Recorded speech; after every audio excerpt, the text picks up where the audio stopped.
Kosa la uhaini ni kosa ambalo la kawaida kwa wanasiasa kuitwa kwa maana ya kama sehemu ya kumtisha, kwa sababu nafahamu adhabu yake ni kifo. Kwa hiyo anapoitwa muhaini ni kama kumtisha, bwana, hii ni silaha yetu ya mwisho kabisa ya kutia, sasa bwana usirudie tena. Na si kwa mara ya kwanza. Nyerere aliwahi kushtakiwa kwa kosa hilo, Mandela alishtakiwa kwa kosa hilo.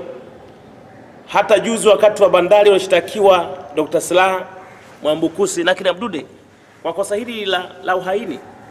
Kwa hiyo nadhani makosa haya ya uhaini imekuwa ni kama silaha ya kuwatisha watu wasiseme au wasikosoe serikali.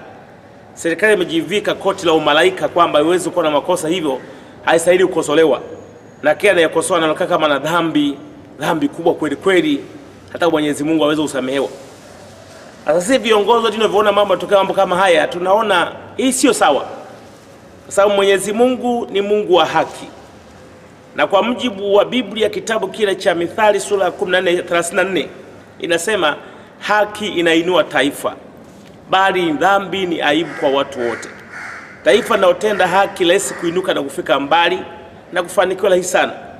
Lakini taifa linalofanya mambo ya dhuluma na mambo ya uovu kama haya, inayofuata ni aibu kwa watu wote. Mna rasilimali, mna kila kitu, lakini mnaishi maisha ya aibu.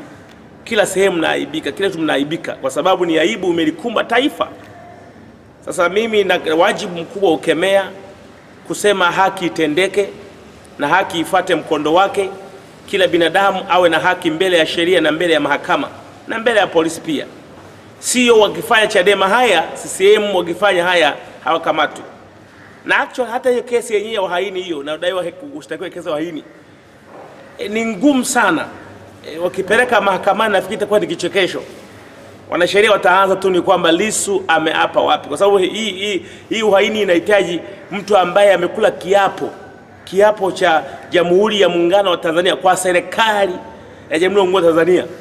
Ukishakula kiapo cha serikali, ukienda kinyuma kugeuka, wewe basi ni mhaini. Umeanza kufanya uasi au unataka kupindua serikali. Lakini kwa mtu wa kawaida tu haiwezi kuwa uhaini hivi hivi. Lissu ameapa wapi? Kwa mtu wa serikali hii ameapa wapi? Kama ni kuapa labda ameapa kwa ajili ya chama chake, hiyo ni sawa, lakini sio kwa serikali.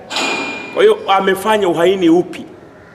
Kusema no reform no election, kusema kwamba bila mabadiliko ya uchaguzi ya utaratibu wa tume ya uchaguzi hamna uchaguzi, ndio uhaini? Kama uhaini mbona limeongoza jambo muda mrefu sana? Watafuta wasiwasi wote ambao walikuwa wameshasema neno hilo, kamati kuu yote, baraza kuu lote, mkutano mkuu wote ukamatwe, kwa sababu ndio uliopitisha mambo haya, sio Lissu. Tena alianza wakati wa mwenyekiti Mbowe.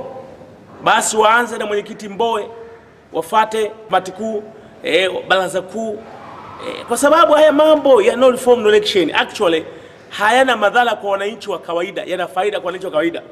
Yana madhara kwa CCM tu ambao imekuwa kama kichaka kikubwa cha kupata uongozi bila idhaa ya wananchi. Na ushahidi upo kwa kupitia kwa Kinanape aliyesema kwamba ushindi sio kwa boksi la kula. Maana ushindi sio kwa kupigiwa kwa na wananchi. Nategemea nani anahesabu, nani anatangaza. Si tu huyo, DC wa Longido alikuwa anagombeza madiwani, nawaambia nyinyi madiwani mjapita kuchukua na wananchi, hamna msifa hata mmoja hapa. Bali serikali imefanya miundombinu yake, ninyi mkashinda. Na anajitapa kusema kwamba yamehusika na mambo ya mapoli. Huu ni ushahidi kwamba sasa mabadiliko ni muhimu yakawepo.